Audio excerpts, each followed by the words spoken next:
சின்ன மருமக சீரியல்ல அடுத்தது என்ன நடக்குதுன்னு பார்க்கலாம் வாங்க. இங்க வந்து ஈஸ்வரி வந்து போஸ்ட்ட பேசிட்டு இருக்காங்க. "எடா நீ பண்ண தப்புனால இங்க பாரு, என்னைய சுத்தி சுத்தி எல்லா பிரச்சனையும் எனக்கு தான் வந்துகிட்டே இருக்கு" அப்படின்னு ஈஸ்வரி பேசுறாங்க போஸ்ட்ட. "ஏம்மா நான் தெரியாம செஞ்சுட்டேம்மா" அப்படின்னு போஸ் சொல்றாங்க.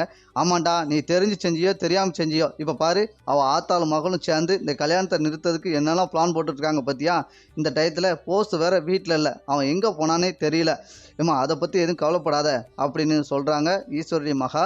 இத கேட்டோனே, "எடி அவன் வீட்டுக்குள்ள இருந்தா பரவால்ல. ஏதோ தூங்கிட்டு இருக்கான்னு சொல்லி ஏதாவது சொல்லலாம். அவன் வீட்டிலே இல்ல. எங்க போனான், ஏது போனான்னு எனக்கு அந்த இது வேற தலையில பிரச்சனை ஏறிக்கிட்டு இருக்கு. அவங்க எப்படியாவது ரூ. 1,00,00,000 எப்படியாவது ராஜாங்கத்திட்ட வாங்கியே தீரணும்" அப்படின்னு ஈஸ்வரி சொல்லிட்டு இருக்காங்க. இந்த சைட்லேருந்து பார்த்தீங்கன்னா, கல்யாணத்துக்கு எல்லா வேலையும் தடபடான்னு நடந்துட்டு இருக்கு. அங்கேருந்து பார்த்தீங்கன்னா, தமிழ் வாராங்க. வந்துட்டு, "இவ எதுக்கு உள்ள வாரா?" அப்படின்னு பயங்கரமா நம்ம ஈஸ்வரி நெனச்சிட்டு இருக்காங்க. இந்த சைட்ல, "மாமா ஒரு விஷயம் மாமா" அப்படின்னு கேட்குறாங்க ஈஸ்வரி ராஜாங்கத்த பார்த்து. உடனே அங்க நிக்கிற தமிழ் எல்லாரும் சுத்தி நின்னு பார்த்துட்டு இருக்காங்க. "என்னடி கல்யாணம்லாம் நடந்துட்டு இருக்கு. இப்ப உனக்கு என்னடி?" அப்படின்னு அப்பச்சி கேட்குறாங்க. இத கேட்டோனே, "இல்ல கல்யாணத்துக்கு முன்னக்கூட்டி அந்த ரூ. 1,00,00,000 போஸ்ட்ட குடுத்தா, மணமகன் இதில கல்யாணம் முடிக்கும்போது குடுத்துட்டு கெட்டினா, தாலி கெட்டினா மதிப்பு மரியாதையும் நல்ல இது வரும்ல. என்ன ஈஸ்வரி நான் பணம் தரமாட்டேன்னு நம்பலையா?" அப்படின்னு கேட்குறாரு ராஜாங்கம்.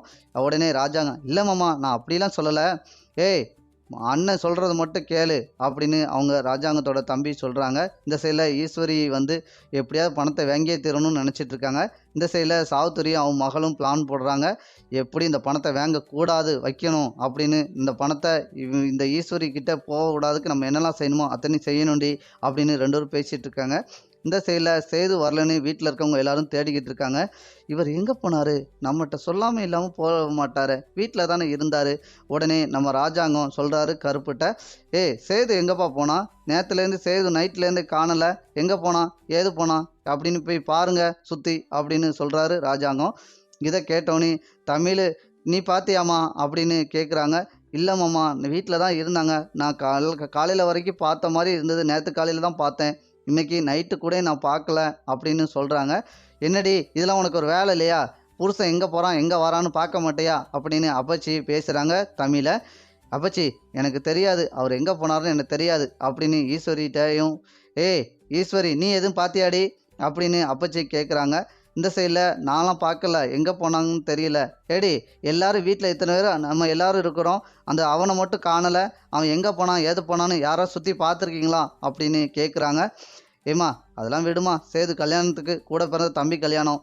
எப்படினாலும் நெனச்சு எப்படினாலும் வந்துருவான். தம்பிக்காண்டி எங்கேயும் போயிருக்கானோ என்னமோ. வருவான் வந்துருமா" அப்படின்னு ராஜாங்கமும் சொல்றாங்க. "மாமா நீங்க இந்த பணத்த தந்தீங்கன்னா சந்தோஷமா இருக்கும்" அப்படின்னு சொல்றாங்க.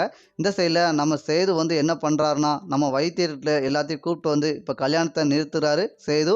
இத பார்த்தோனே ஷாக்கராகுறாங்க நம்ம ஈஸ்வரி. அடுத்தடுத்த எபிசோடு இப்படிதான் நண்பர்களே போப்போது. இந்த கதை உங்களுக்கு பிடிச்சிருந்தா லைக் பண்ணி ஷேர் பண்ணுங்க.